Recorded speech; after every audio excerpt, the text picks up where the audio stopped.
Good morning, beautiful people. It is Thursday, January 23rd, 2020, also known as the first day of the Zion era in the NBA. I'll dive into that. We will also talk about Eli Manning's retirement. Shout out to him, why I think he is a Hall of Famer. I'll lay out a couple reasons why. Antonio Brown threw a rock at a guy. Now he's got an arrest warrant. We'll talk about that. We got Robert Kraft talking about Tom Brady. We got Darius Butler joining us in the first hour. Mike Leach joining us in the second hour. It's going to be a hell of a Thursday, possibly the greatest Thursday of all time. We can't thank you enough for listening or watching wherever the hell you are. Evan Foxy, please play some Bachelor superstar Chase Rice music. It's the perfect occasion for a little vacation from the heart of the nation. Not your medication, 2 hours of magic. Let's give it a go. Ladies and gents, it's the Pat McAfee Show.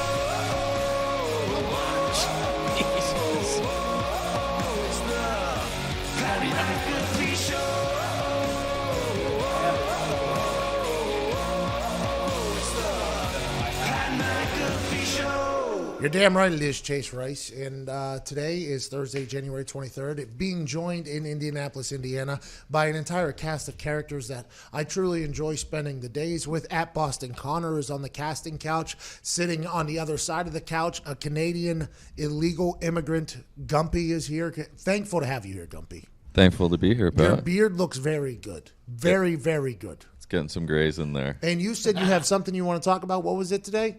The internet does not like Zion, apparently. I did not know that. Which is wild to me because Zion, in my eyes, is a representative of the internet in the NBA. I'll talk about it here in a second. At Nick Baraldo's on ones and twos. Tone Diggs is here. Ty Schmidt's here. Jason McAfee. Viva Lazito. Evan Foxy. And Todd McComas is on the phones. 1-833-622-3331. We got to no phone calls yesterday. I think we will get to some today because not as much to talk about, obviously, other than the fact that last night, the Zion era began in the NBA. Now it was delayed, obviously, 3 quarters or so. Nothing happening until the fourth quarter. And I have an issue here, okay? Maybe it's because I hammered every single Zion line that I could absolutely hammer. His over-under was at 13.5. We all knew that was going to go over. There was an odds boost on FanDuel that he'd get more than 10 points. We all knew that was going to go over. There was a plus 10,000 bet for a triple-double, which would have been possible if any of his teammates didn't shoot like Evan Foxy when Foxy has to shoot for $1,000. Uncalled for. I don't like the mindset that Zion was in that first quarter, in the second quarter, even in the third quarter. I did not enjoy watching that. The entire world was hyped up for this start. Zion Williamson, this guy that we've been watching since he was a child, dunk on little white kids in South Carolina. Then when he went to Duke, everybody was like, he's not going to be able to do what he did on the internet at Duke. These are bigger kids now. These are the best athletes in the world. He did the same damn thing there. Now, Coach K couldn't win a national championship with him, which makes me think maybe Coach K has lost it a little bit, but that's neither here nor there. He leaves, becomes the number 1 pick to the New Orleans Pelicans, who have a great trend of taking care of their players. Oh, yeah. You know, Anthony Davis didn't want out of there at all. They have a great trend of taking care of their players. He ends up there. They tell us that he needs meniscus surgery. They tell us that they're teaching him how to walk, how to run, and his thing gets delayed 44 games or something along those lines. 44 games we have to wait for one of the most electrifying basketball players to ever step foot on this earth, the biggest hype machine in basketball since LeBron James. We had to wait 44 days. He said he wanted to play last week, right? Zion comes out and says, like, listen, I'm ready to go. The Pelicans are holding him back, you know, in lieu of a good future, which I can respect if that's what they're looking out for Zion. Now, Zion makes his debut. He starts, they introduce him second. Okay? They introduce him. Your team is 17-27. Okay? Everybody's watching that game because of Zion. You sold out the Smoothie King Center because of Zion, and you introduce him second and have somebody follow up after him. That was my first issue. That's when I knew, okay, we have a little bit of a problem with the Pelicans here. Obviously, he should be introduced last. We know it. It's his debut. He was the first pick of the draft. Everybody's watching NBA on ESPN at 9:30 because of him. Well, that's one mishandling in my eyes. Okay, so now they're like, Zion, you'll be introduced second. You're whatever. You're not the star of this team.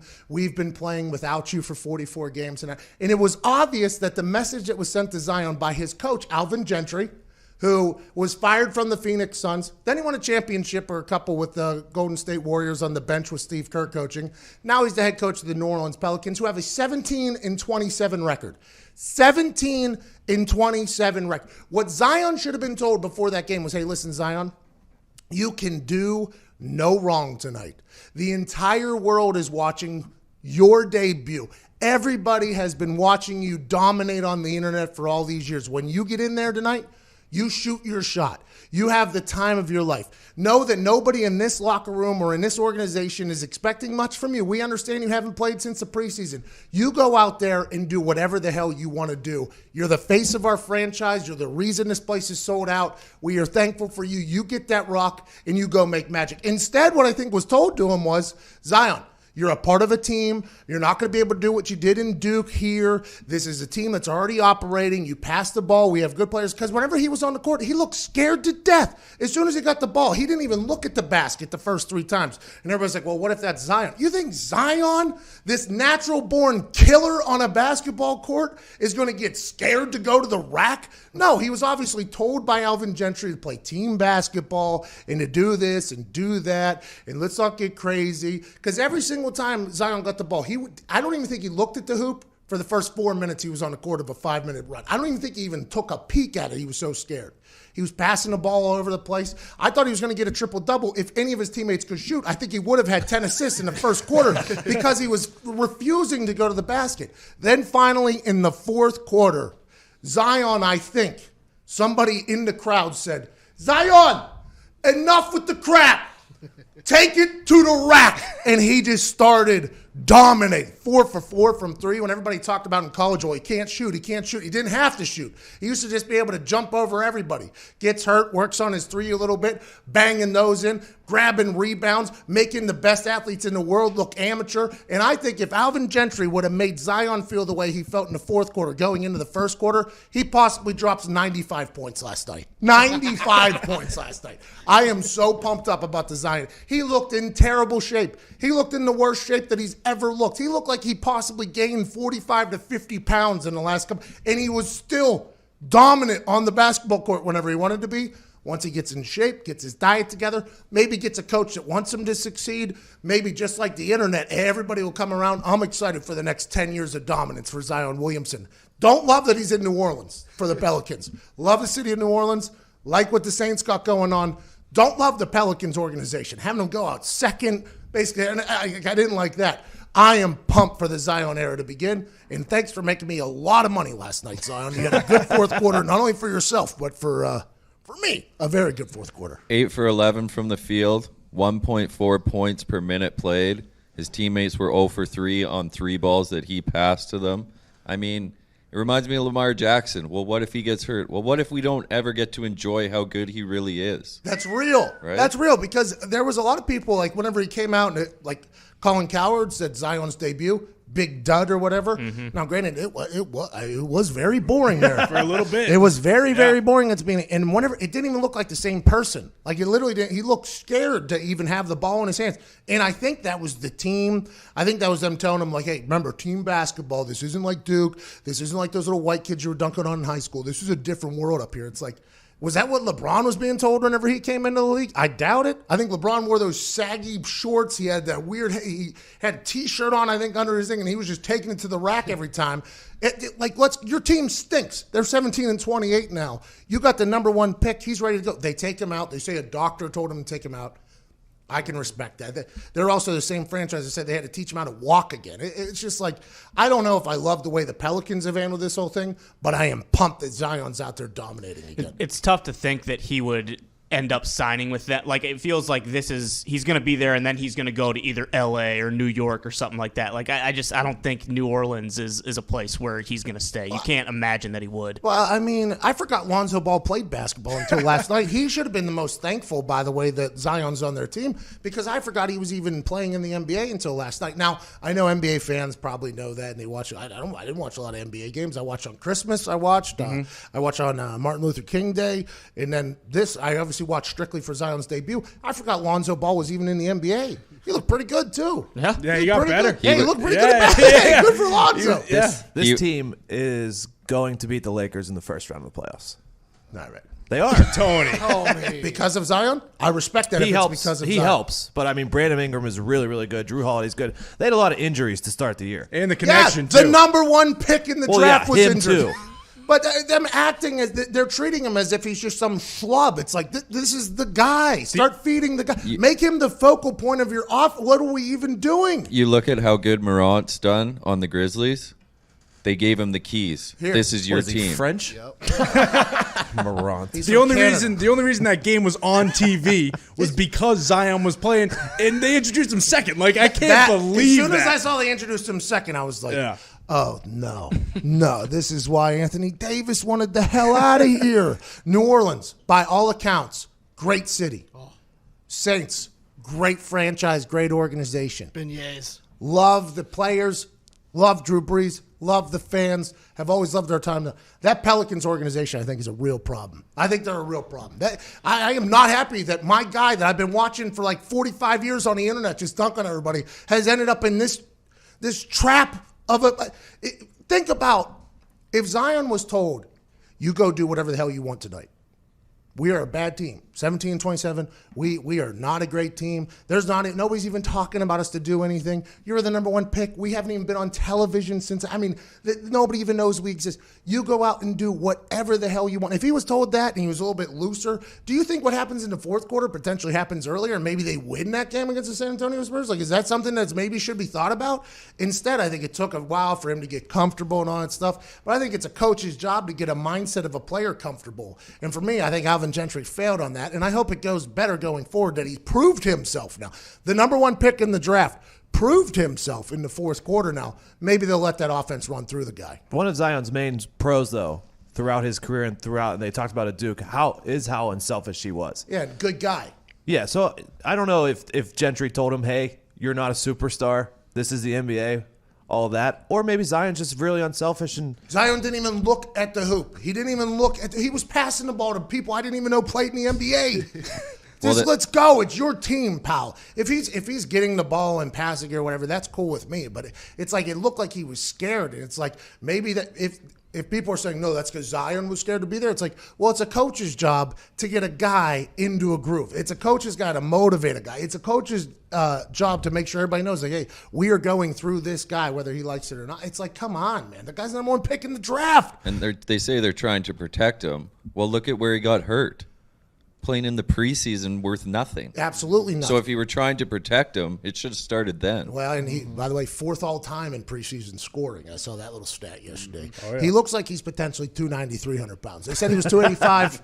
I don't know when that weigh-in was. He looks big. He looks bigger than he's ever looked. He's going to have to lose that weight. But, man, he is just a different dude than every other human walking. How about the fat shaming on the broadcast? Oh, my God. For the first 5 minutes. How about that, Zito? I was offended.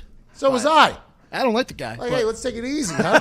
Yeah. You don't like Zion or the other guy? Yeah, he's a Duke guy. I'm a UNC. I'm a alum. that's why a lot of people hate him. It's just because he's Duke. And he's been talked about for 10 years. Yeah. Well, for a reason. Like, what do you want the guy to do? Because he's a beast. He's been dunking from the foul line since he's 11 years old. I mean, he's just I was just telling smiling, you laughing. you asked why the internet hates him, and I told you why. You weren't happy with the answer. Yeah, you're right. We weren't happy with the answer because we think those people are stupid. Go Heels. By the way, Alvin Gentry, not a great coach. Not a great coach. He's 162 and 211 with the Pelicans.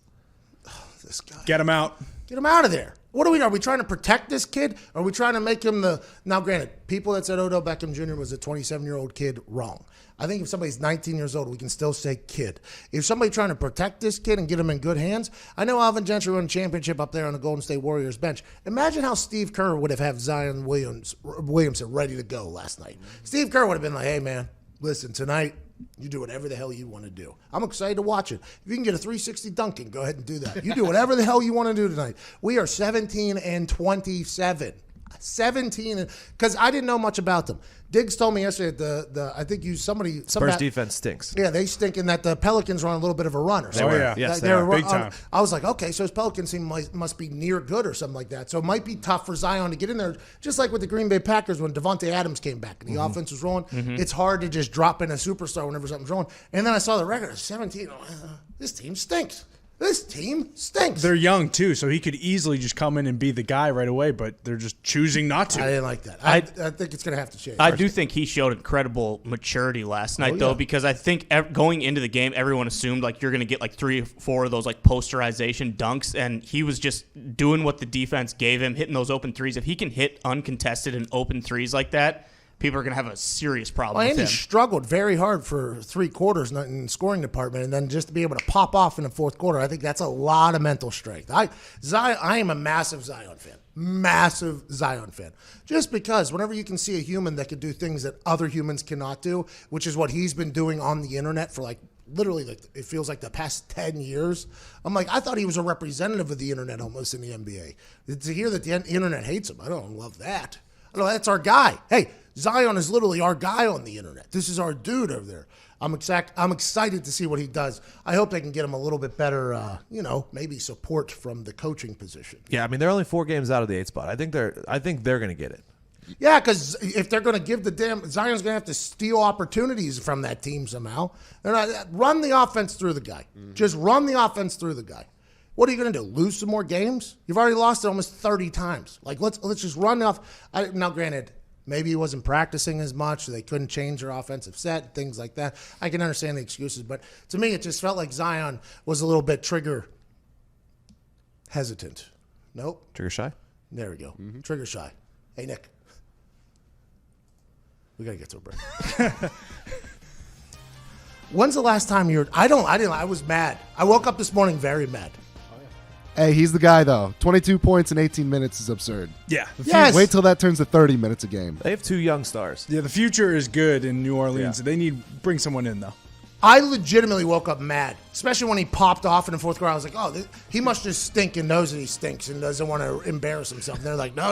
In the fourth quarter, he scored 17 points in like a minute and a half or something. It's like, Gentry, give the guy the damn ball earlier. It was 17 straight, too, wasn't it? Yeah. Well, he finally found a rhythm, right? Like, how are you supposed to find a rhythm when you're coming in? You know you're coming in for 3 or 4 minutes. Well, and I guess he got pulled after that, too, because they said a doctor said he had I don't know. It's also his first game back after knee surgery. Like, what did you want him to play, 40 minutes? No, I didn't want that, but his first game back after knee surgery is when I think the coach could step up and say, hey, we have 0 expectations of you. Go out there and do whatever the hell you want. When you want to come off, come off. When you want to go in, go in. Like, I think that is something that I think could have been done. Instead, it felt like it was the complete opposite. Now, he's a professional. He's getting paid a lot of money. He does have to listen to people, but I hope at some point Zion just takes control of that entire organization down there. When's the last time you were driving through a storm and thought, you know what? I love not being able to see a damn thing when I drive. Well, you probably haven't. Now driving in bad weather doesn't have to be a headache thanks to the new Michelin Endurance XT Silicone Wiper Blades. These blades last through everything. To prove it, Michelin just put their new Endurance XT Silicone Wiper Blades to the test on a world record-breaking 16,000-mile drive from Alaska, which is damn near Russia. Mm-hmm. Yeah. Sarah Palin told us You can that. see it. To Argentina to show just how durable these blades are. Rainier Zeitzlow was the man behind the wheel, and he put the Nope, everybody knows that when Rainier gets behind the wheel, real stuff's happening. All bets are off. You know what I mean? People are like, when Rainier Zeitlow takes control of the car, this is a real thing. And Rainier Zeitlow was the man behind the wheel. And he put the Michelin Endurance XT Silicone Wiper Blades through ice, snow, rain, thunder, wind, and the blades took all of it. These blades are crafted from extreme weather performance with an advanced quad-tech 4-layered coated silicone that repels water, snow, and ice and lasts 2 times longer than other blades. The Michelin Endurance XT Silicone Wiper Blades are real-world proven for extreme weather performance. Upgrade to the Michelin Endurance XT Silicone Wiper Blades today only at Walmart. Hey, you remember like 2 weeks ago you read an ad? Yes, I do. Steven Singer. I feel like most people enjoyed that ad. Oh, yeah, it was good.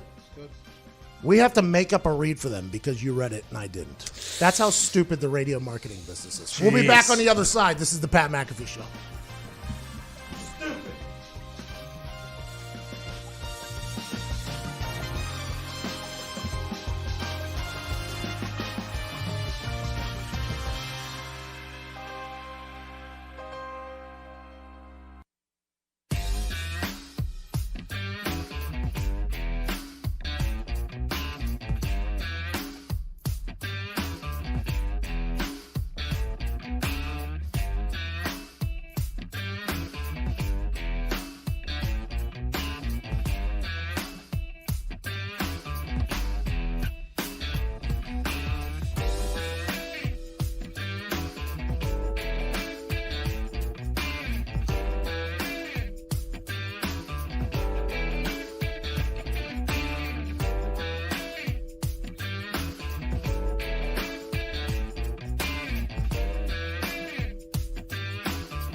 Welcome back to the Pat McAfee Show. I'm getting people on Twitter telling me that my hate for Alvin Gentry is wrong.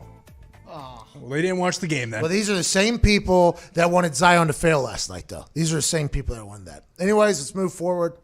He was introduced second in the team intros out of 5. Second. No sense. Not even third or fourth or second. It's like, come on. Who's going after him? I'll tell you. Somebody that can't hear his name because the arena is going bonkers for the guy. Wouldn't the spot be 5th, though? Wouldn't you want to be 5th? Yes. Yeah, last. Yeah. Imagine if he went to New York, man.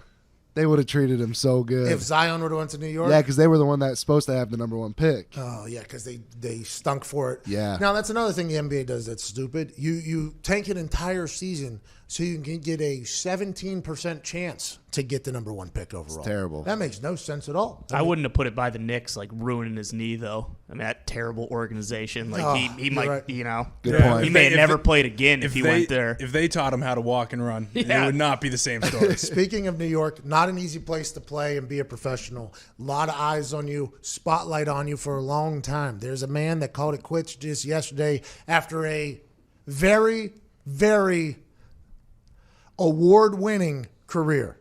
Can't say successful because he actually batted 500 in his attempts. But what doesn't get talked about enough about Eli Manning, not only did he stop Tom Brady from winning 2 more Super Bowl rings, which would have been 8 Super Bowl rings in a completely insufferable world to live in. If the New England Patriots in Tom Brady had 8 Super Bowl rings, imagine what the massholes like Boston Connor, please shoot him, Yikes. would have been like if they had 2 more Super Bowl rings. Ugh. It would have been absolutely insufferable. So not only did he stop that, okay, not only did he have 117 wins, which is more wins than, let me get these stats out, Terry Bradshaw, Jim Kelly, Steve Young, Troy Aikman, Roger Staubach, Warren Moon, Ken Stabler, Dan Fouts, Joe Namath, Kurt Warner, Bob Greasy. Most of that list is Hall of Fame company right there. I think all of that list is Hall of Fame company. He has more wins than all of those people. He has 2 Super Bowl rings, and he did it all while being in New York City,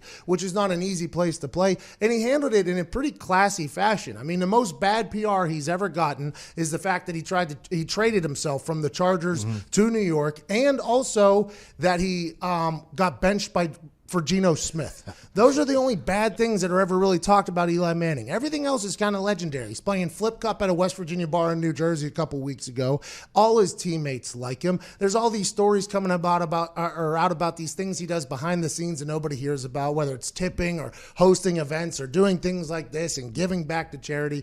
Eli Manning is a lock for the Hall of Fame. Not because of what he did on the field, because what he did on the field was very impressive. A lot of people get caught up in the fact that he also lost 117 games. But the wins that he had, the Super Bowl that he has, it's all adding up for the fact that Eli Manning is a first ballot Hall of Famer. In 5 years from now, another Manning is going to get into the Super Bowl. And now this marks the first time in how many years? No Manning? Since 1998. No Manning in the NFL since 1998. So until their nephew, Cooper's kid, that is breaking all of their records in high school, gets to the NFL, there won't be another Manning. Congrats to Eli Manning on a hell of a career. And also, we got to remember, he had a terrible situation around him probably his, last 6-7 years of NFL play.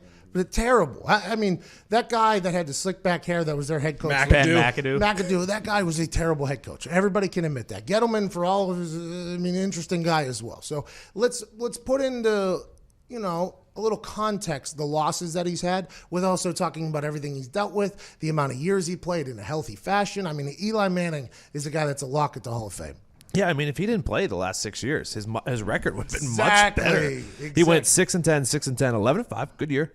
3-12, 5-11, 1-3, really hurt the record there at the end. Well, I think, and it's also, we very much live in a what have you done for me lately?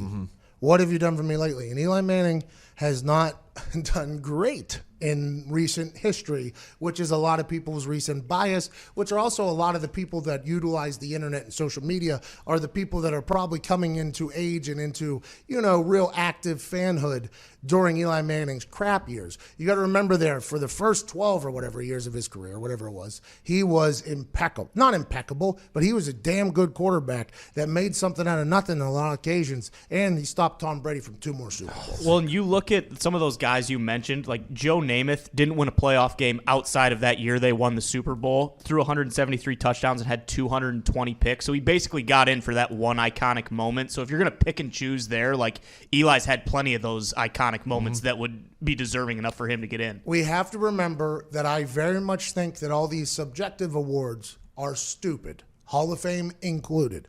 But I think it is a very, very, very high honor to be selected in there and to be amongst your incredible elite peers. I think he should get in. Will he? I'm sure there'll be a hilarious conversation against it at some point 5 years from now, but he should definitely be a lock in there. Terry Bradshaw, Jim Kelly, Steve Young, Troy Aikman, Roger Staubach, Warren Moon, Ken Stabler, Dan Fouch, Joe Namath, Kurt Warner, Bob Greasy. That's a list again. It's a who's who. He has more wins than all those people. Yeah, but he also lost those games. It's like, yeah, well, the last 6 years he's been surrounded by trash. I mean, that's not his fault. For years, his O-line was the worst O-line in the league. Well, it didn't help that he would just fall down. Anyone got within 3 yards. Yeah, of him. he had that Manning. That optic. He had that Manning white flag. He had that Manning white flag in the pocket. Like, yep, you can get a sack, dude. I am out of here. And then sometimes they would do the Manning white flag when the guy maybe wasn't going to get them, which can look bad. But you got to look at the durability of the Manning brothers. Yeah. The durability, and that's what Tom Brady, that's what's so impressive about Tom Brady as well. The durability of these dudes to play a position where you take some massive shots. And this is just what I talked about with T.Y. Hilton, where T.Y. Hilton is an undersized wide receiver. The only time he gets hurt is whenever it's a muscle or an ankle or something like that. It's never because he takes a big shot. He has this ability to know when he should kind of get down or get out of bounds. And at the beginning of his career, a lot of people came after him, said he was soft, like, oh, he's forfeiting on that. And then as he starts stacking up seasons, it's like, oh, this guy was looking out for himself. The Manning white flag is very much the same thing. They know that the best ability is availability. Durability is a good thing to have, but I just want to be able to play the next play. And if I look soft for a second, at least I'm back on the other side of it to throw the helmet catch, another incredible, iconic moment that Eli Manning was a part of. I mean, just more and more like that. All-time consecutive start streaks, Brett Favre, 297, Phil Rivers, 224, Eli Manning, 210. Yeah, durable. You're going to look, hey, sometimes you're going to get posterized when you go up to try to block people. Sometimes you're going to look soft whenever you decide you want to be the most available quarterback in history. You know what I mean? Sometimes you're just going to have to fall over and not take a massive shot from a human that is very big, running very fast, attempting to. He played during the era whenever they were ripping quarterbacks' heads off. Mm-hmm. They were back there ripping quarterbacks' heads off, and that was actually taught like, hey, you hate quarterbacks, and you don't tackle them to the ground, you tackle them through the ground. That was a real coaching point back in the day. Eli survived all that, won a bunch of times. I think he's Walter Payton Man of the Year, too, a couple times. I mean, he's for sure. Are the other two quarterbacks in that draft Hall of Famers? Who's that? Philip Rivers and Ben Roethlisberger? I think Ben Roethlisberger gets in. Philip Rivers, I'm not 100% sure. No way. No way Phil gets in. Roethlisberger doesn't get in first ballot, by the way, because of how he acts off the field. Ben Roethlisberger will get in kind of down the line a little bit. It'll be like it's not going to take long. I think it will be. You got to remember, off the field, outside of Pittsburgh, Ben Roethlisberger is not looked at as he's never talked about as this elite quarterback, which he is, by the way. Like, even whenever we played against him, whenever I was listening to, on Wednesdays, we'd have, team keys to beat a team, and we'd be playing the Steelers. They would always talk about, oh, Le'Veon Bell is this guy. And then Roethlisberger, nobody ever talked about him like he was like Aaron Rodgers, like Tom Brady, like Drew Brees. Never. And then he would put up 55 points against us on a consecutive, consistently he would do that. And then he would throw for 300 yards on people out of nowhere, 400 yards, win Super Bowls. 2. Win Super Bowls. It's like he is this elite quarterback. But the reason why he never gets put into that conversation is because of all the stuff that happens off the field. Now, I'm not talking about the allegations and accusations. No, I know. I'm talking about him throwing his wide receivers under the bus on a weekly radio show. Well, apparently Maybe he was right in doing that to some wide receivers on the team. Oh, Well, come on, Tone. My biggest problem is when he did it to a rookie wide receiver. But I don't think that's the wide receiver you are referring to. We will talk about that here on the other side of the break with a man who I got to play the football with professionally. One of the best athletes I've ever seen. Pure, smooth athlete. Guy was drafted to the Patriots and he came to the Colts. Corner. Darius Butler will be joining us on the other side of the break. Very excited to chat with him about all things happening in the world of football. And we'll talk to him about Antonio Brown. He's from South Florida down there. I'm sure he's trained with Antonio Brown. I'm sure he's been around Antonio Brown. Has he seen a bag of penises? We'll find out. This is the Pat McAfee Show. That's a tease. That is a tease.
Oh, welcome back to the Pat McAfee Show. It is Thursday, January 23rd, 2020, the day that the Zion era has officially begun. I believe that fourth quarter probably didn't start until today anyways. So it's exciting news in that world. And we got a guy who was drafted to the Patriots in the second round. Then he became a Colt after a while, retired there, had played corner and safety at a very high level. One of the smoothest athletes I've ever seen in my entire life. Host of the Everything DB podcast, Darius Butler. There we go, my God. Hey, Y'all got me good? Yeah, well, you got to slide to your left a little bit. Just turn the camera a little bit towards your right shoulder. Bum. There it is. Yeah, perfect. What are you doing? Right. You're all dressed up right now. What are you making another $1 billion move over there? I'm trying to, man. I'm trying to get like you, man. I'm up here in New York at Rockefeller Capital right now. Are you serious? Yeah. I'm in here.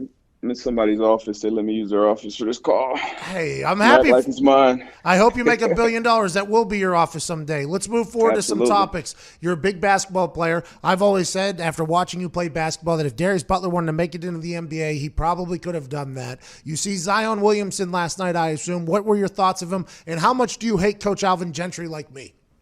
You know what? I don't hate him, man. You got to look at the big picture. Take care of the guy. That game meant absolutely nothing.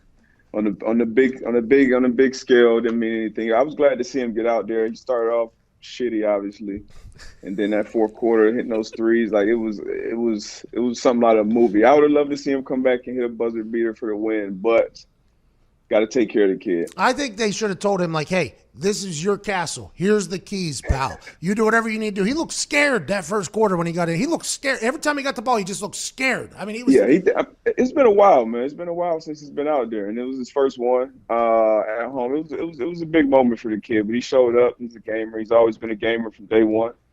Shit, I'm excited for the future, man. I think he got to lose some weight, but I'm definitely excited. Hey, me too. So I don't want to blame him. Got to lose some weight. There was a lot of body shaming going on last night about Zion on the cast. We'll talk about. All right, let's move forward now.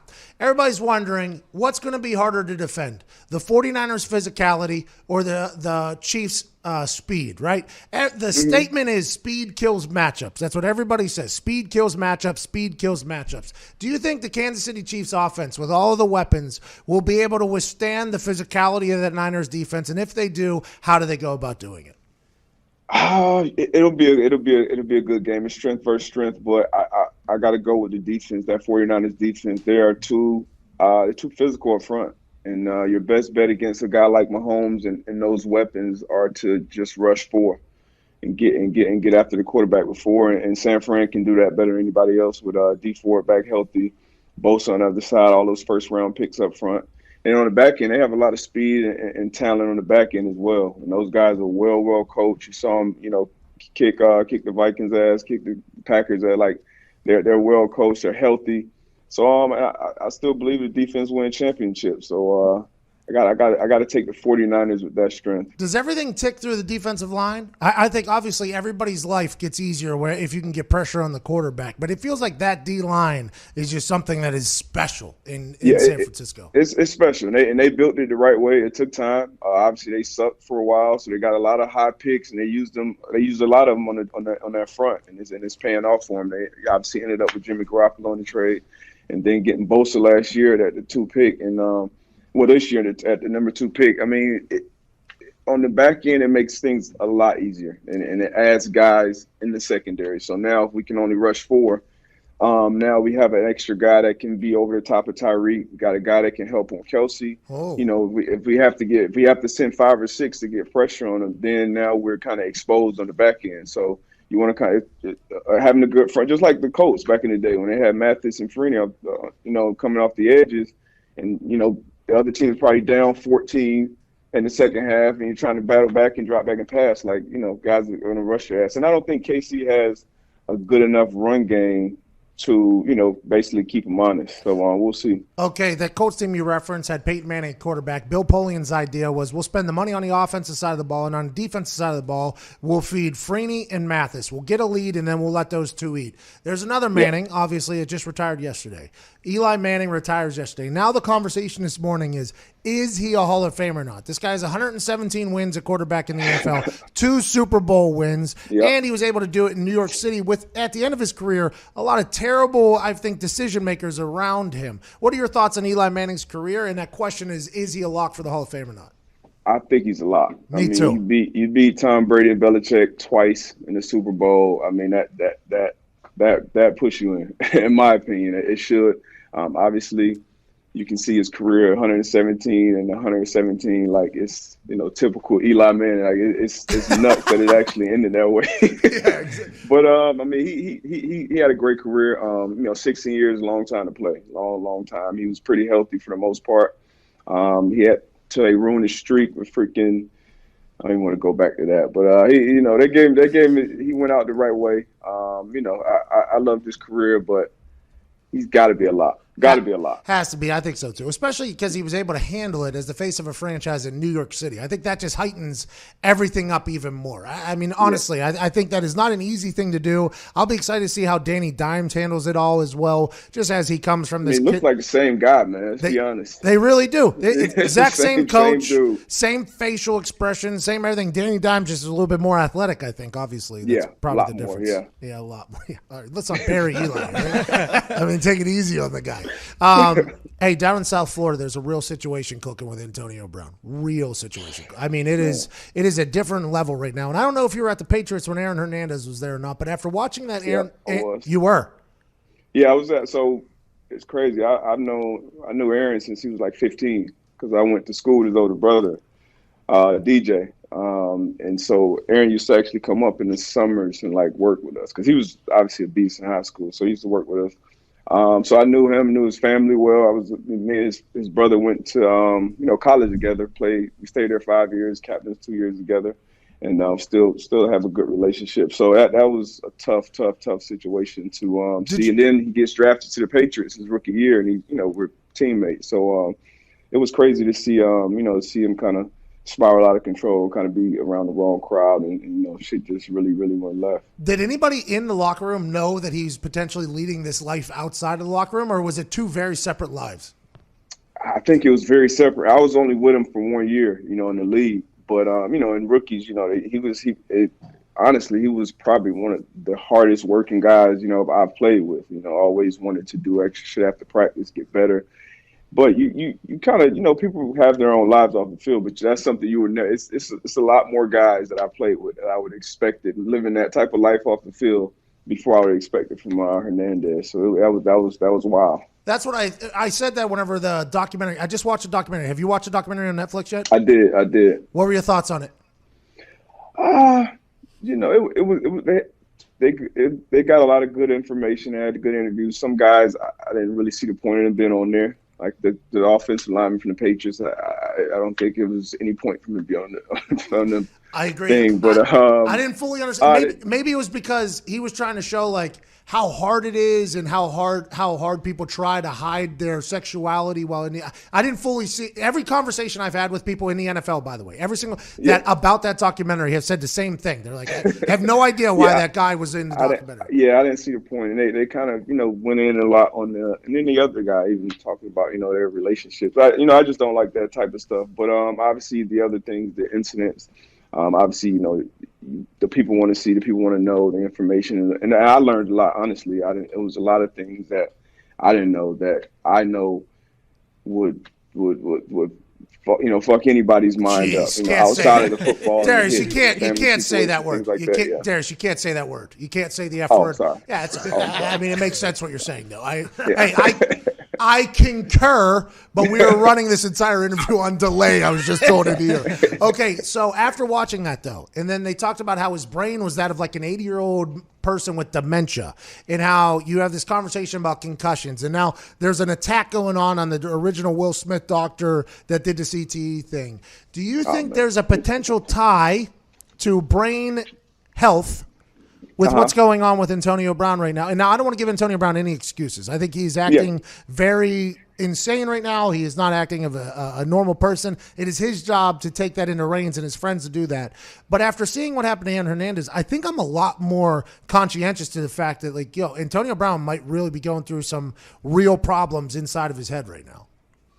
For sure. And honestly, I know other people that have played the game and played football that are struggling, with some mental things. And, you saw Marshawn get out there and talk, take care of your chicken, take care of your mental. Like, that's real, because those hits. And I think it compounds when you're going through other life things and, once again, not surrounded by good people or not taking, either heeding the advice of the good people that you are around, kind of blocking them out. So it's sad to see. And it's one of those situations where you see it. We've seen it, spiraling out of control. We saw kind of for a while, he was such a great player. I'm sure a lot of people, let him get away with a lot of shit. And that's, a lot of things, so a lot of things. That kind of, once you kind of feel like untouchable, you feel like on a God level in a sense. And then, once you're humble, once you're grounded, it's a long, long fall from the top. And I think a part of that is, like you said, maybe some football things. A part of it is, attention seeking, I think, or, he's, was so high on the mountain and now he's kind of almost, because, the game goes on, regardless of however, good you are, the game goes on. So he's dealing with a lot, but it's sad to see. Yeah, it is very sad to see. I actually got along with Antonio Brown because he was literally the most devastating punt returner in the game, on top of being this incredible wide receiver. I mean, he was a nightmare. He was an absolute nightmare whenever he was a punt returner and at wide out. And it is sad to see this all happen. I think he's going to jail today. He's going to end up in jail by the end of the day. Yeah. Very sad to hear. I mean, it's sad to hear. Yeah, I hope he figures it out, man. Obviously I don't want anybody going to jail, but maybe just sitting in there for however long, he figures some things out, get some real help, and hope he bounces back. All right. Well, I can't thank you enough for joining us. Everything DB is the podcast. He breaks breaks down the secondary of everything. I think the fact that you like the Niners kind of scares me a little bit because you're one of the smartest football players I've ever been around. I hammered the Chiefs just yesterday, but that's neither here nor there. What's the line right now? Is it still 1.5? Yeah. Okay.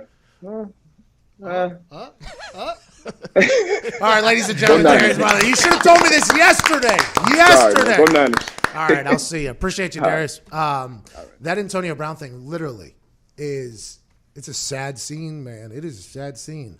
And at some point, everybody just gives up and goes, well, he has to take care of himself. It's like, I agree, but, man, it feels like he's isolating himself from humans in his house. He's doing all this stuff. It's just absolute insanity. I mean, there was always stories like with his talent, why he had to go to Central Michigan and why he fell in the draft and things like that. But if it was this bad the entire time with the Steelers, he would not have been. It's not been this bad. That's what I'm saying. It's had to have escalated, right? Correct. It had to have. I mean, there's always something there probably with AB, but it's much, much worse now than it was ever in the past. Well, let's hope he gets it taken care of. At what point are they going to start? Is the narrative going to turn to like he needs help as opposed to like, oh, is this guy ever going to play in the league again? Rich Eisen, and to Rich Eisen's credit, asked a very difficult question through Aditi, I believe it was one of the NFL Network reporters, to ask Drew Rosenhaus. After the interview was done, they threw to an interview on location with Drew Rosenhaus, and she has this full interview about Antonio Brown. Antonio Brown is just worried about getting on the football field right now and working to prove himself as a member of society, blah, blah, blah. And then she's like, all right, that's it from here. Back to you, Rich. And Rich goes, no. Will you ask him if Antonio Brown is mentally healthy or not? And everybody laughed about it. And I think the internet even said that's a rude question to ask. I think that's a real question that has to be asked now. Absolutely. At this point, you can't be throwing away this much stuff in your life and not have something completely going wrong. I mean, he's getting a lot of attention for it, I guess. Each thing seems to kind of escalate from the previous thing, Sad. too. I don't like it. I don't like it one bit. Enough with the bags of penises. No more. And if you want to wrap. All right, we'll be back on the other side of this break. We have Coach Mike Leach on the other side. Cannot wait to chat with that legend of an individual. We got more Zion breakdown. We got phone calls, too. We'll get to all of that on the other side of this break. You're listening to the Pat McAfee Show. I have no clue why. Honestly, I have no clue why.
It's the perfect occasion for mental vacation from the heart of the nation. Not your medication, 2 hours of magic. Let's give it a go. Ladies and gents, it's the Pat McAfee Show. It's the Pat McAfee Show. It's the Pat McAfee Show. You're damn right it is. Welcome back to the Pat McAfee Show. That man singing right there was Chase Rice, who is a Bachelor star at the moment. Gave a private concert to a man trying to find the love of his life. That man just so happened to have on the private concert date one of Chase Rice's ex-girlfriends. The Bachelor producers are savages, as are we. Breaking down all things sports. We're here in Indianapolis, Indiana. We thank you for joining us on this Thursday, January 23rd. I'm joined by all the boys. Boston Connor's here, Gumpy's here, Nick's here, Diggs is here, Ty, Jason, Zito, Foxy, and Todd McComas is on the phones, which we will get to in this hour. Very excited about that. Mike Leach, formerly of Washington State, now of Mississippi State, and of internet legend, will be joining us at 11:40, 40 minutes after the hour, wherever you may be. Excited to talk to him about not only what he's going to do at Mississippi State and get him back in the SEC, but also a lot of the theories and things that he believes in. And I think he and I share a pretty similar thought on a lot of things. Although I'm out on Bigfoot, he's in on Bigfoot. I'm excited to hear what we have to think about aliens. That's how we're wrapping up this show. Welcome to Sports Show, Pat McAfee Show. Last night, the Zion Williamson era began for the NBA. There hasn't been hype like this around a player coming back or playing in the NBA since LeBron James. I remember when LeBron debuted, it was a massive ordeal in Cleveland. This guy is the second coming. He had that Hummer in high school. He had a Nike deal when he was like 15 years old. He was selling out arenas all around the country with his high school team. He comes in and does exactly what everybody thought he was going to do. And LeBron has done that literally since day one. Now, he's made some mistakes, obviously, the decision. He's lost some games. He's missed some shots. But overall, LeBron James somehow has lived up to the hype that was set for him whenever he was a 15-year-old child.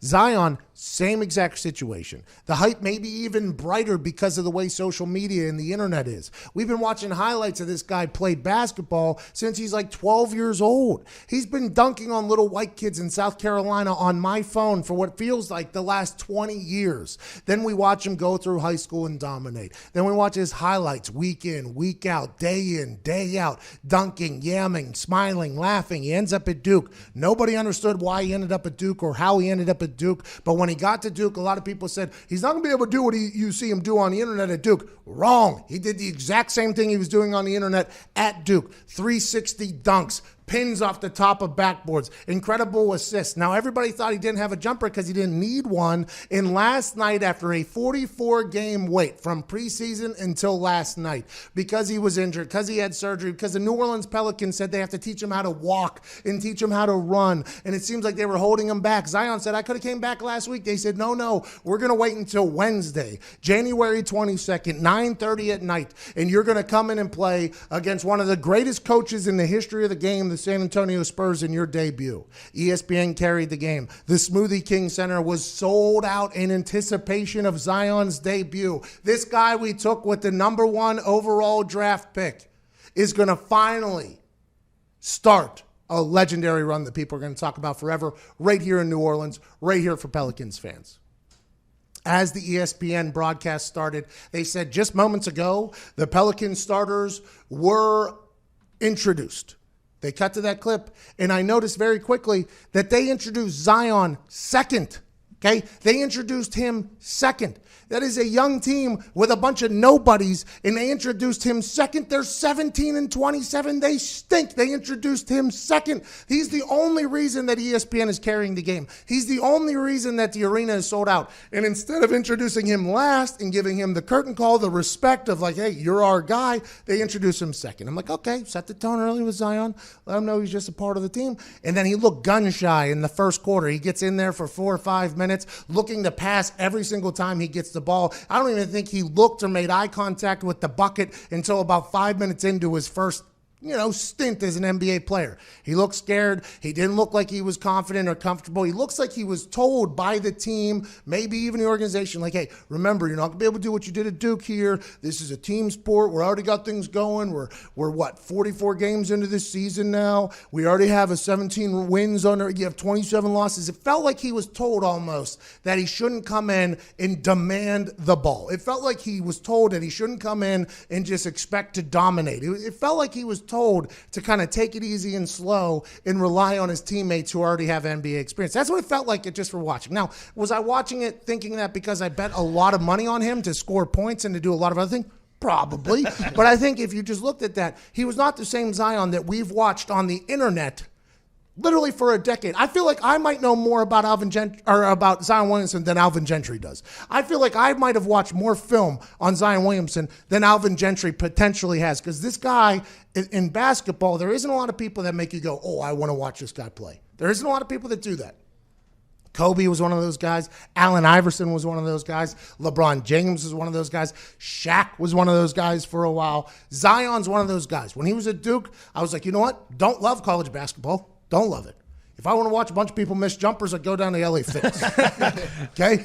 But whenever Zion was playing at Duke, it was must-see television, because at any given point, he was going to do something that no other human being on earth can do. And that ended up happening in the fourth quarter. Somehow, some way, Zion got comfortable. Somehow, some way, Zion got his killer instinct back. And in the fourth quarter, rattled off 17 straight points, 4 for 4 from 3 when everybody said he couldn't shoot because he didn't have to shoot. This is the same argument against Jimmy G and the 49ers. Well, he can't play quarterback. Well, they didn't have to have him as a quarterback. They were able to run the ball for 186 yards before the running back was even touched. Same thing was said about Zion. Well, he can't shoot the ball. He's going to have to learn how to shoot the ball if he wants to get to the NBA. Okay, opening night goes 4 for 4 from 3. You say he can't just jump over everybody. I think he still can. Now, granted, he might have gained 30 to 40 pounds since the last time I've seen Zion Williamson. Might have. I mean, I'm not going to say anything because I have as well. He and I both need to lose about 30 pounds, and I think we'll be at our peaks. But the Zion era has begun, and once again, he's going to be must-see television regardless of what happens. And I would assume the ratings for that game last night, at least the first half, because it got a little bit late there, at least for the beginning of that game, are going to be very high, and that's what Zion does. I was pumped for it. The world was pumped for it. I think the only people that weren't pumped for it were the New Orleans Pelicans, and that's my biggest problem with the whole thing. No, it sucks for us fans because, yeah, we want to see Zion play because he's incredible to watch, and he's incredible on the floor. But, like, as the organization, did they do the right thing for a 19-year-old who's they want to be the face of their team for the next 15 years? Did they do the right thing in apparently listening to the doctors and playing them? I'm not even talking about pulling him. I'm okay with him playing in short bursts. That was the mindset going in, that he was going to play short bursts. He was going to start. He was going to play 4. At the end of the game, pulling him so he can't continue his run. I'm not even talking about that. I'm talking about how gun-shy he looked in that first quarter and second quarter when he got on the court. It looked like he was scared to death. At some point, now I know this is something that the internet wanted to see Zion fail, mostly because Zion he's Zion. There's only a couple people where you only say their first name and everybody knows who it is. Kobe, Tiger, LeBron, Zion. He doesn't even need a nickname. Just one name, Zion. He's this guy. And everybody was like, all right, it's getting hyped up. And in the world we live in, if something's hyped up, everybody wants to see it fail because people like to see the world burn. I mean, that's just what it is. So everybody wants to see him fail. In the first couple of times he was on the court last night, it looked like this was a massive failure. It looked like he was going to be the biggest bust. It looked like he was going to be Julius Randle that everybody was saying without a jumper. It looked like he was going to be Big Baby Davis, just shorter. Everybody was talking. That's what people were saying on the internet last night. Everybody wanted to see him fail. But in my eyes, it looked like a guy who didn't have confidence. And confidence is instilled by you by people that are around you. I think Alvin Gentry should have taken it upon himself a little bit more before that game to tell Zion, like, hey, we're a young team. Let's act like tonight is the first game of our season. We're giving you the keys to the team whenever you're on the court. You can do no wrong tonight. You do whatever the hell you want to do. Shoot your shot. You're our guy. Instead, it felt like it was the polar opposite was told to him. Like, hey, remember, this is team basketball. We got a lot of good players here. Boom, boom, boom. Because every time he got the ball, I don't even think there was one time in that first shift where he even thought about taking it to the rack. It was just like pass, pass, pass, pass, pass. And maybe it was Zion being scared. Maybe it was Zion not playing basketball since the preseason where he didn't think he could do that. But in my eyes, a coach's job is to motivate and get people in the right headspace so they know that they can dominate. Zion's supposed to be the next big one. I think everybody on earth knew that except for Alvin Gentry and Zion Williamson last night. I thought initially he might have just been kind of gun shy because of his knee, but like you mentioned, like he wanted to come back and play last week. He's been chomping at the bit and ready to go, so it would make sense that maybe someone said something to him pregame and that caused him to just tighten up big time. That's what I'm saying. I think there was no conversation to him like, hey, you do whatever the hell you want to do. Like I don't think there was that conversation because you're trying to build that team environment and all that stuff. And I get it. And he's young, so you don't want to shape him in the wrong way because we do see superstars that get handed the world and it doesn't go the right way. But LeBron, I think, is a good example of somebody that was handed the keys to the world and has done it the right way. I think Zion's much more comparable to LeBron than anybody else. And I'm like, let's go. Let's give the guy. LeBron definitely wasn't introduced second ever when he made his debut, too. Ever. That is a real sign. And people are like, oh, you're looking too far into it. Maybe that's where the position. It's like, no. Like, whenever we went to that Steelers-Bills game, the defense was introduced for the Steelers. You know what came out last? T.J. Watt, right? Mm-hmm. Like, that sets a tone for the entire team. That sets a tone for the entire organization. Like, hey, you want to know who our guy is?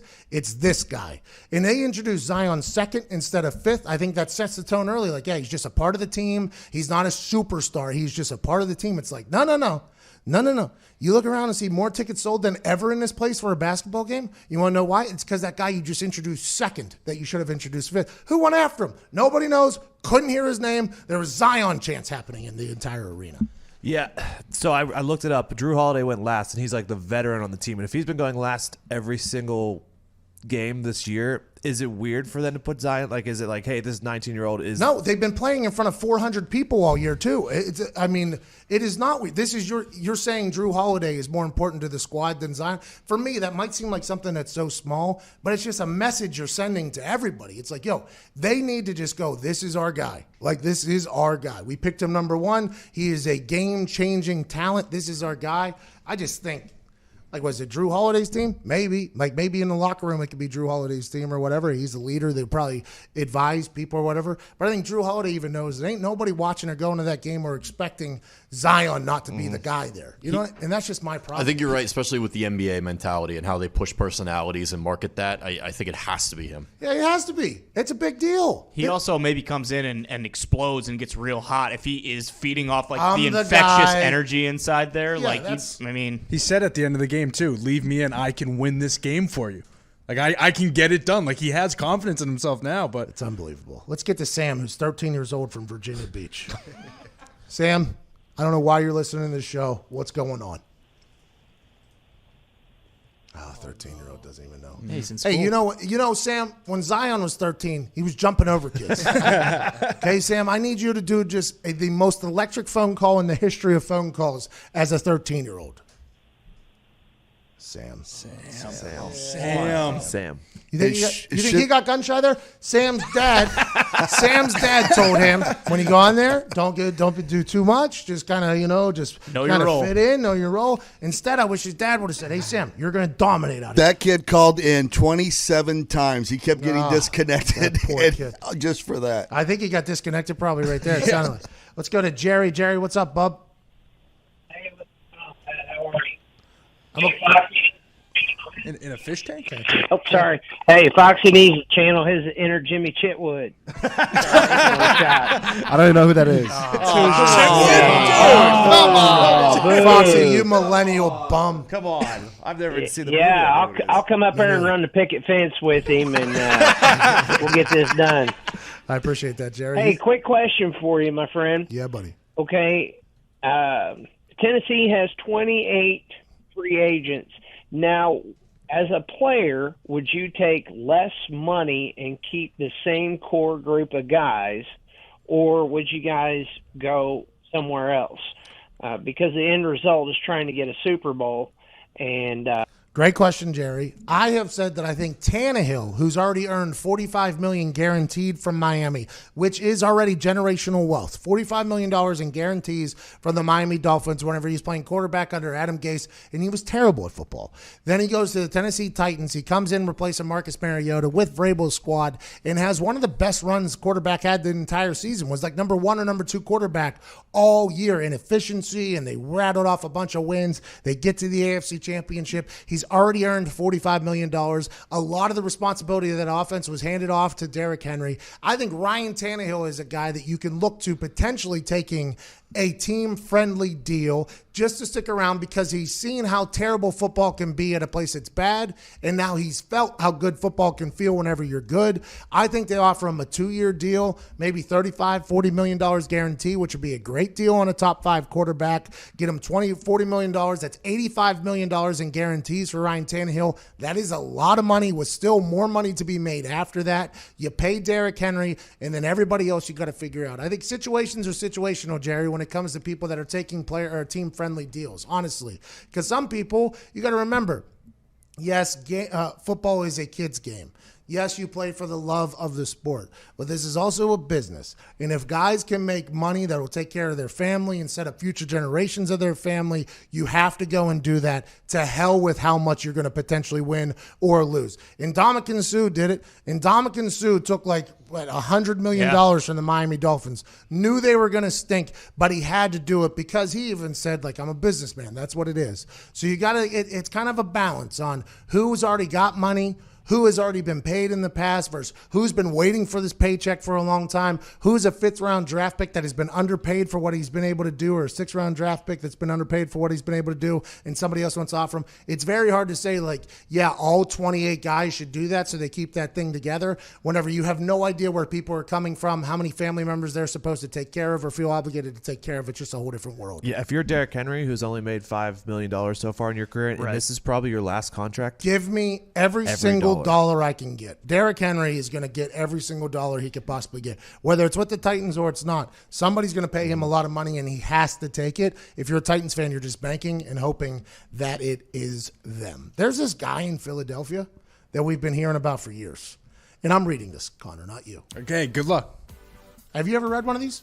I tried to one time, yeah. Yeah, counted for nothing because the words didn't sound as good as the words that I'm about to say. I've been telling you all about this guy's diamonds, and so has Connor. If you've ever been to Philadelphia, you've seen it on the billboards, you've heard it on the radio. I hate Steven Singer. He's been making it too easy to buy gifts for over 4 decades. I know we just made it through Christmas and New Year's, but Valentine's Day is right around the corner. You're probably thinking, I'll just get her some flowers again, but flowers die and end up in the trash can within a week. Give her a gift that lasts as long as your love. A real 24-karat gold dipped rose from Steven Singer Jewelers.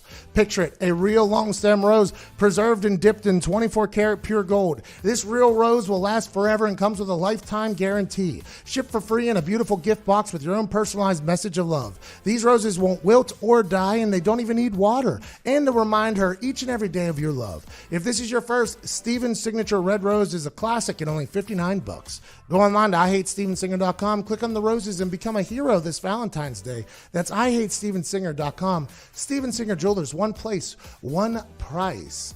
We'll get some phone calls on the other side, then a break, then Mike Leach. Can't wait for that. You're listening to the Pat McAfee Show. Let's have a day.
Welcome back to the Pat McAfee Show here, 23 minutes after the hour. I literally just got a message from Terrell Owens, a friend of the show, about this entire Donovan McNabb situation. I guess Donovan McNabb went on to Bleacher Report Untold Stories. And during that conversation, I assume he was asked about his relationship with Terrell Owens and how it all went. Donovan McNabb said, I thought that was the major distraction for us. He's doing sit-ups, he's doing push-ups, he's playing basketball, he's ordering pizza for people out there. We're sitting at training camp like, you got to be kidding me. Dawkins comes in and was like, man, what's he doing now? I'm like, take a look. This is like days of our lives. It was unbelievable. That was what was the most frustrating for me because I knew what we could do. And if we decided to just come together, what we would be able to accomplish. All of a sudden, turmoil here and there, conversations going back and forth. And we had to answer those questions instead of focusing on what we needed to do in order to get back to where we were. The headline read, during this guy, there was more. I assume there was more in this interview. Those are a couple excerpts, quotes from the interview. Bleacher Report's Untold Stories Donovan McNabb did. The headline read basically that T.O. was the reason the entire team fell apart and that there was no success. That was kind of the headline that was being drawn from this Bleacher Report Untold Stories. I reached out to T.O. and I asked him. Actually, I reached out to Terrell Owens. I did. T.O. and Terrell Owens, two different people. Terrell Owens actually told us that T.O. is his character on the field. He's this person who can be everything, do everything. Terrell Owens is the person off. He said, Terrell Owens, this was like a year or two ago when we interviewed him. He said he finds that Terrell Owens has to defend T.O. on a regular basis, but they're both good people, basically, something along those lines. So I reached out to him. I said, hey, I heard Donovan McNabb said some things. Would you like to come on the show and chat about it? Just trying to do my due diligence as a sport. He said, actually, here you go. He said, people want to bring up old stuff. They want to bring my name up to make themselves relevant again. I'm a good person. I was raised right. I have no criminal records, no sexual assaults and or accusations, no DUIs, but yet the overall perception has people questioning my character. I am a strong-willed person and can handle it all just like I did when I played, but I will clap back to defend who I am and my character. People have hopped on that bandwagon that I was a bad teammate for years, but I've never heard of one player publicly come out and say that I was a bad teammate or agree with the narrative that I destroyed the locker room other than Donovan McNabb. So that's Terrell Owens' exact response to that. You can learn more on Get Your Popcorn Ready by T.O. and Hatch. That's a podcast that T.O. will be dropping soon where I assume he'll dive deeper into that. That was his initial quote to me about the whole thing.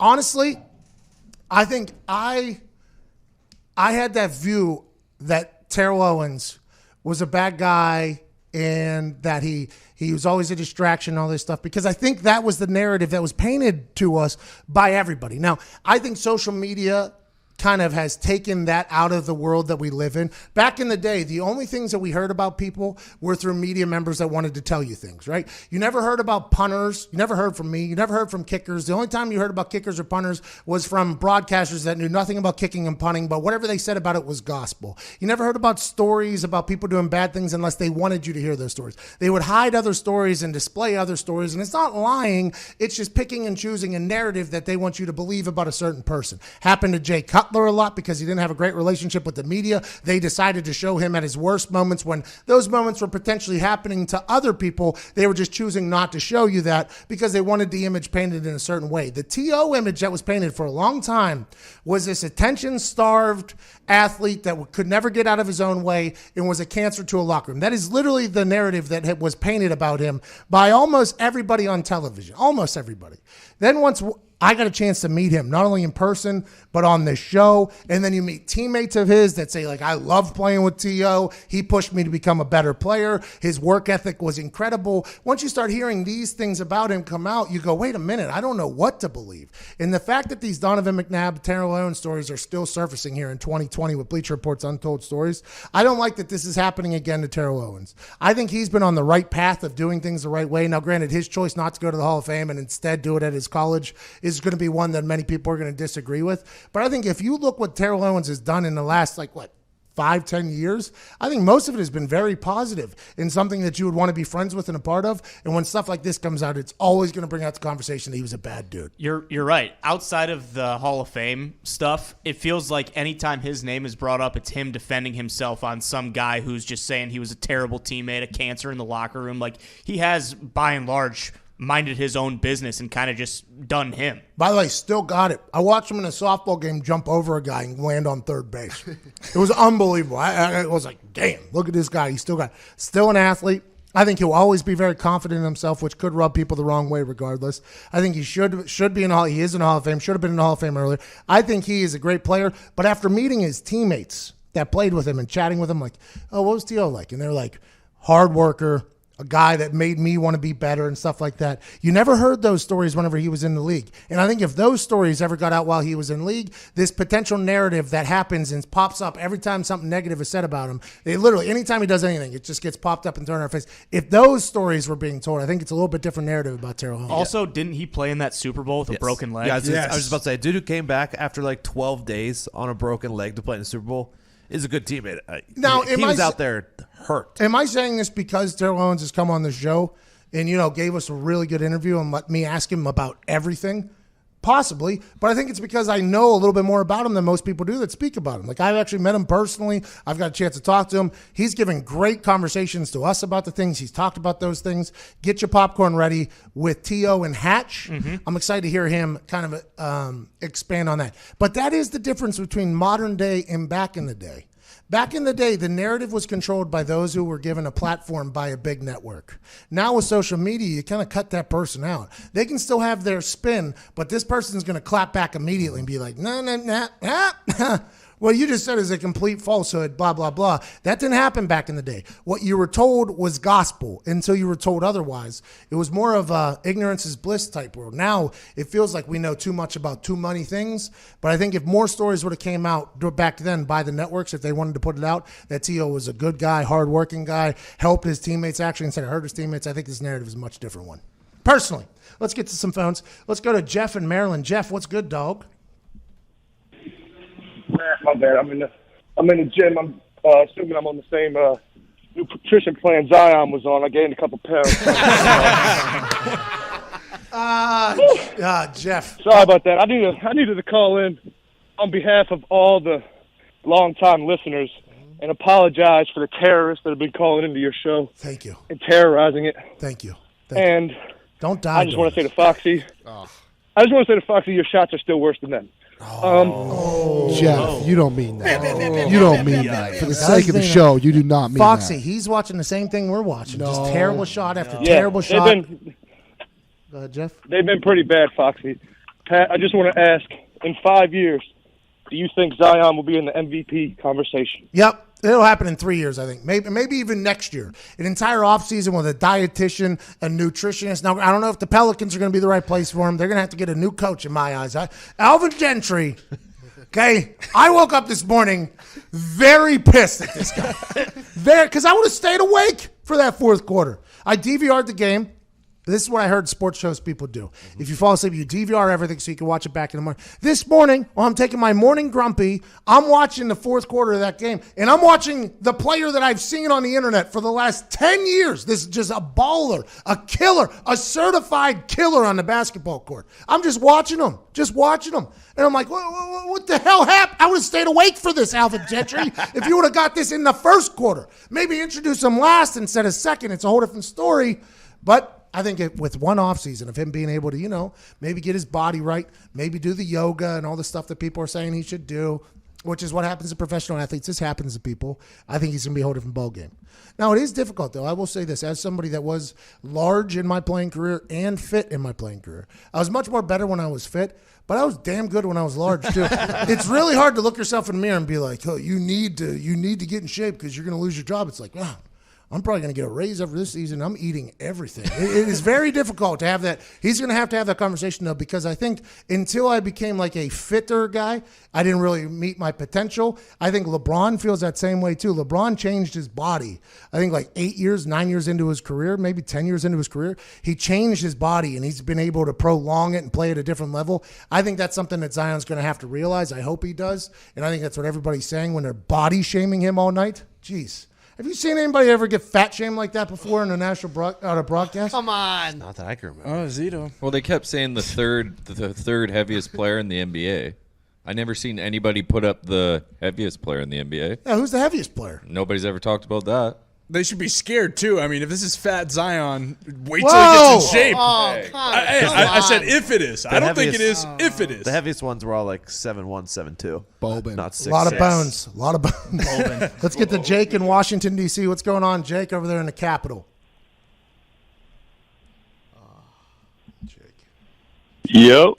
Hey, Jake, it feels like in Washington, D.C., there's just like 7 points. Oh, hey, James, by the way. My fault. Oh, Dave, what's going on, Dave? Sorry about that. It feels like in Jay. Jay, what's going on, Jay?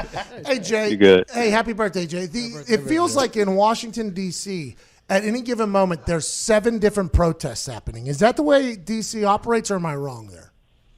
Bro, like, I live pretty close to the Capitol, and it's just every single day it's something going on. I don't know what they could be talking about possibly every single day, but it doesn't seem like much is getting accomplished, so I don't know the point really.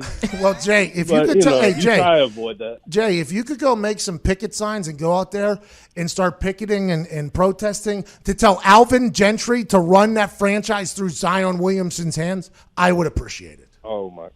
I could definitely do that. Definitely do that. You know, Zion has got to. He's got to be that guy on that team. Him and Brandon Ingram got to carry that team. And For Lonzo. the next, I say 5 years. Hey, Lonzo Yeah. got a lot better at basketball than I remember him being in L.A. I mean, watching him last, He did. I think the best thing about Zion's return might have been for a Ball family member, and that's Lonzo. Lonzo looked damn good last night, and I did not remember ever thinking, you know what, Lonzo, good at basketball. I don't remember ever thinking that. Last night I was like, hey, Lonzo's good at basketball all of a sudden. That's a fact. I think it's even better because they got a chance to grow without Zion. Now he's adding to the pieces. I think they'll be pretty good for the next, 5-6 years. I'm Okay. happy to say. A team that isn't going to be good ever, it feels like, is the Washington Redskins. How do you feel about that, Jay? Man, I'm just hoping we're actually building up something for the long haul.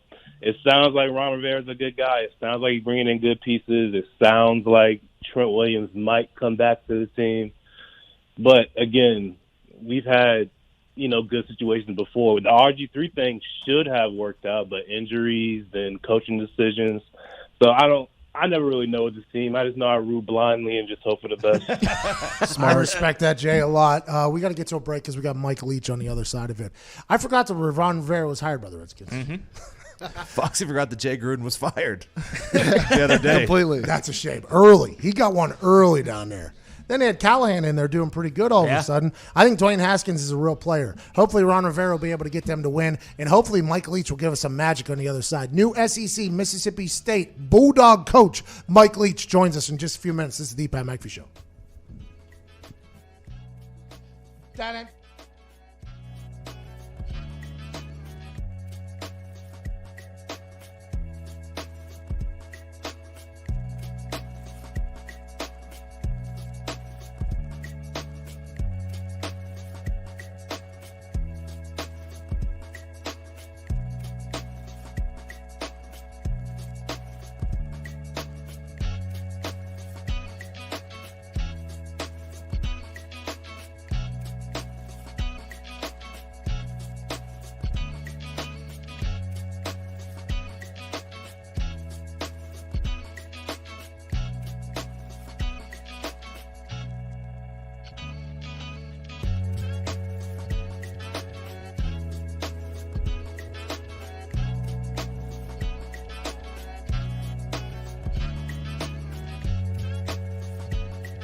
The new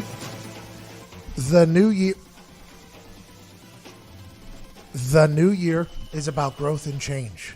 If you're a business looking to grow your business, LinkedIn can help you find the right hires that can set you up for a strong year. LinkedIn Jobs screens candidates with the hard and the soft skills you're looking for so you can hire the right person fast. Things like collaboration, creativity, adaptability. LinkedIn looks beyond the work skills and puts your job post in front of qualified candidates who match your business requirements perfectly. That's how LinkedIn makes sure your job post is seen by the people you want to hire. People with the skills, qualifications, and other interests that will help your business grow. It's no wonder a person is hired every 8 seconds with LinkedIn, and why companies rated LinkedIn Jobs the #1 hiring platform for delivering quality hires. Congratulations to LinkedIn Jobs for that. Find the right person for your business today with LinkedIn Jobs. You can pay what you want and get the first $50 off. Just visit linkedin.com/Pat. Again, that's linkedin.com/Pat to get $50 off your first job post. Terms and conditions obviously apply. Ladies and gentlemen, I hate to be this person that breaks this news.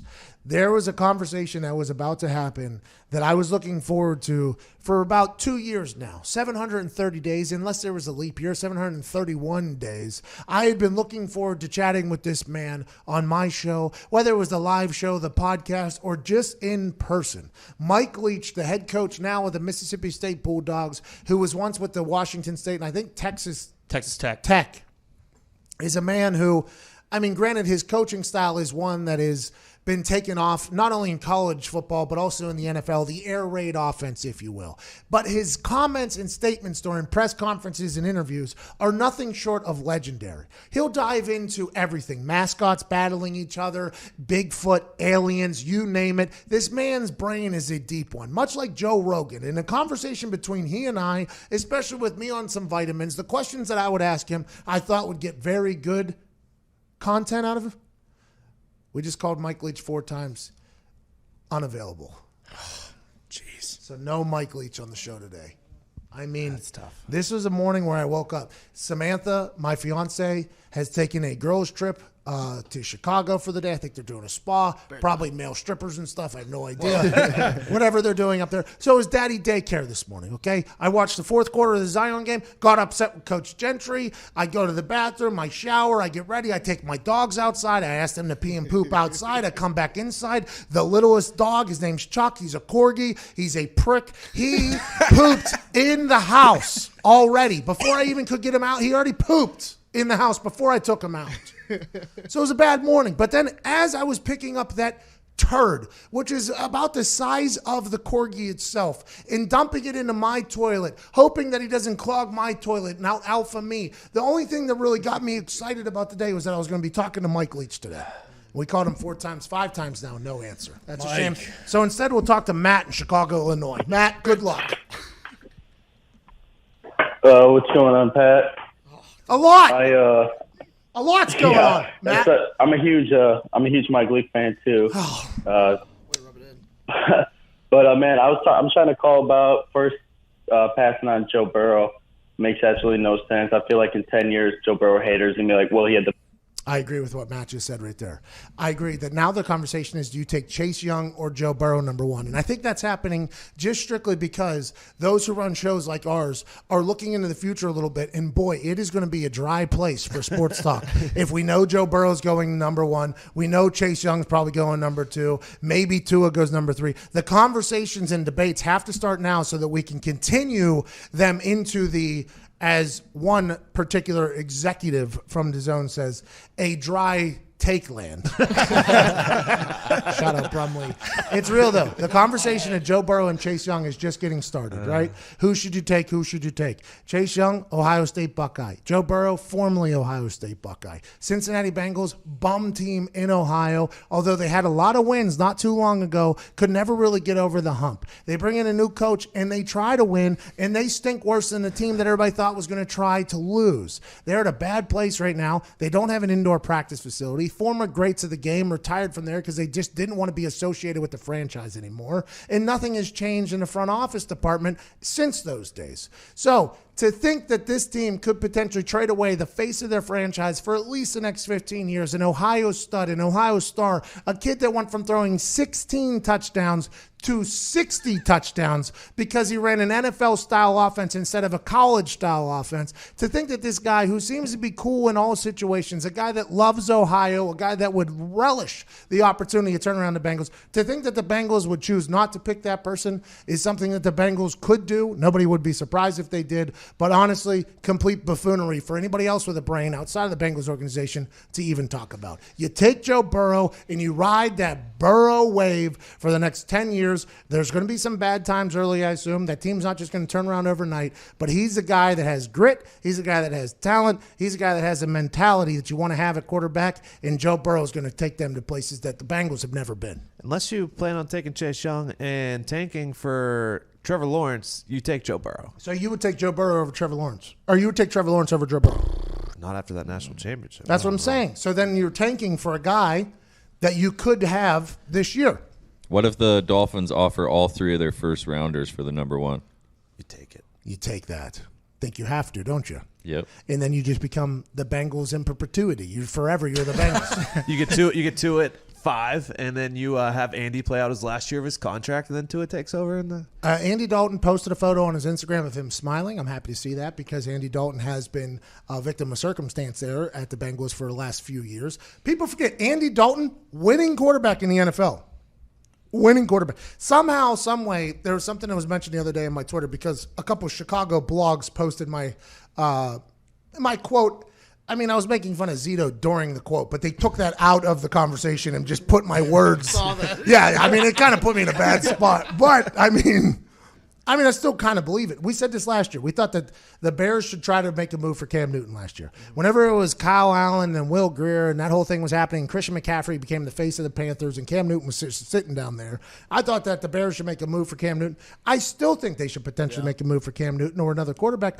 What was mentioned in my mentions after that quote was just pulled and put into place there by a couple blogs, Andy Dalton potentially ends up at the Chicago Bears.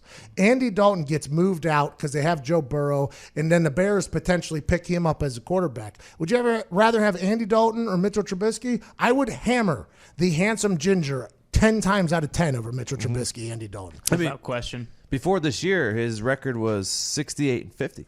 A lot better than a lot of football players out there. He went on to win like 9 games straight for like 3 years in a row or something, Andy Dalton. In the Cincinnati Bengals, you got to remember, this is a place that doesn't have an indoor facility.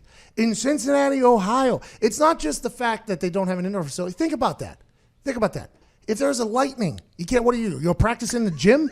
We got to delay practice 5 hours today because that's just something you have to. For Andy Dalton to be as successful as he's been able to be at the Bengals, and I think, by the way, we should give Marvin Lewis a lot more credit too for being able to win there. I don't think that ever gets accounted for. Never in the playoffs. Yeah, you hate them. But it is one of those things where that Bengals franchise seems like maybe a doomed franchise, and they were able to win a lot of games there for a while with a lot of players that not a lot of other people wanted. Pac-Man Jones was there. Nobody else wanted him. He went to the Pro Bowl a couple of times. Andy Dalton went to the Pro Bowl a couple of times. They had teams over there. Hushmanzada was over there for a little bit. Vontez Burfict. Excuse you. Sorry. Are you okay? Thank you. Bless you. Yeah. Appreciate the concern. Vontez Burfict was there. They had a lot of players there for a long time, and they were able to win games in spite of the Bengals themselves. But Andy Dalton is a guy who could potentially move, but maybe him sitting in front of Tua for a year, just like we were thinking with Ryan Fitzpatrick sitting, having Tua sit behind him for a year. I think Tua sitting, getting healthy behind a veteran quarterback is a good idea. I think Andy Dalton is a guy that he could sit behind and learn from and become better. Yeah, that organization, AJ Green got hurt this year because they had to go practice on some Mickey Mouse field. Is that real? Yeah. Oh, yeah. This is 2020. The NFL has been making billions and billions of dollars for a long time now.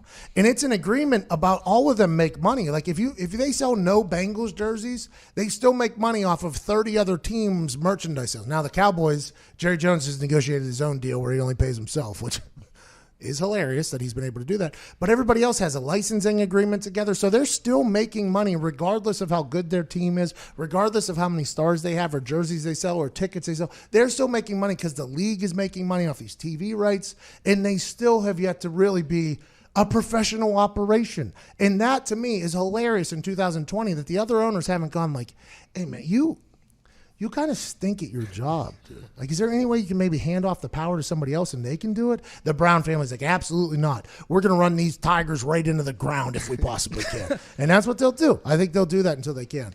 I'm happy Joe Burrow's going there, though. I think Joe Burrow's going to be a good Bengal. It's the right spot for him. He's got to face against Lamar Jackson, a skinny Ben Roethlisberger, and maybe a new Baker Mayfield with Kevin Stefanski. Is the AFC North all of a sudden the most electric division in football? After seeing Baker at that fight, I don't know who's bigger, him or Ben. Like, we are not a body shaming show. Tony, you hear me? I wasn't body shaming. Well, there's been a lot of body shaming last night I've about always Zion. said that Fat Ben is a better Ben. Because he's more carefree Ben, and he's happy Ben. Yeah. I'll just stand back there and take. Guy just bounce off him. Let's go to John in New Jersey. What's up, boys? How's it going, John? Hello? John, let's go, John. Okay, here you go. You guys have not brought up the most important fact news, the Madden Curse. Oh. The Madden Curse made AB go crazy. So next, ipso facto, Pat Mahomes goes crazy in the Super Bowl and starts tripping over his own feet, and the 49ers win by 50. Yeah. No. The Madden Curse was so strong in AB that it skips over Patrick Mahomes. Well, and also, I think, didn't somebody defeat the Madden Brady. Tom Brady Oh, yeah. defeated the Madden Curse. Did It was he? a real thing there for a while, and then Brady defeated it. I mean, that's just... Won the Super Bowl. It's got to come back, though. Is it? I thought something when the curse dies, it's dead forever. I mean, not the strong ones. That's what I've heard. Well, Antonio Brown, I guess, will live on forever with the Madden Curse. It'll keep its name alive. Let's remember that about 2 weeks ago, Antonio Brown and I exchanged messages with each other. There was a chance I was going to interview him, and then I got left unseen. You can do a 60-minute sit-down in prison. Ton. Facts. He is going to jail today, Yeah. I believe. I mean, because he threw a rock at a truck and then he hopped in a truck and beat up a guy. Allegedly, that's what his trainer probably said to him because his trainer was arrested yesterday for this. He probably snitched on him quickly, if I had to guess. Antonio Brown's going to release a song today about loyalty about his trainer. But I want AB to get some help. Yeah. And I thought I could have been a human that could have talked to him and maybe through the conversation guided him through a good thing. I don't think it's possible. I don't think it's possible. Well, I think you need to want to get help, and I don't think he is anywhere near that mindset. Help me. Help you. Exactly, and he doesn't want any help. He might get some help in prison, though, especially for that training for that boxing match where he's going to beat the hell out of Logan Paul. This has been Thursday, January 23rd. I am bummed about the Mike Leach miss. Sometimes that happens, though. Might have been a time zone issue. We'll never know. Big thanks to Zion for debuting in the NBA last night. Let's hope Alvin Gentry gets on the same page of all of us. We'll talk more Super Bowl tomorrow, more life tomorrow, more big-time guests. We have no clue why you listen to the show, but we're thankful you do. Hopefully a better show is on next. This has been the Pat McAfee Show from Indianapolis, Indiana! Cheers.